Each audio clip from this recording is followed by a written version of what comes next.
Welcome back everyone. Quickly, let's continue our discussion on CSS layouts, and right now we'll be discussing about CSS float and clear property.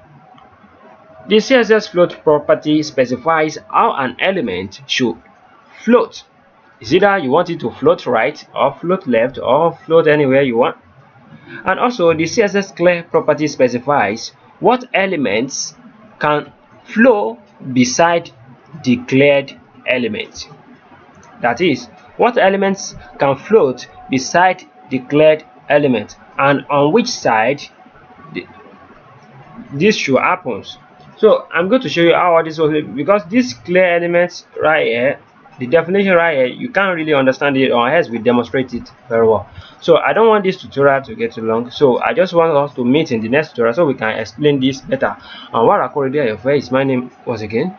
I wish to see you guys next time to the next tutorial. Peace and love. Have a great day.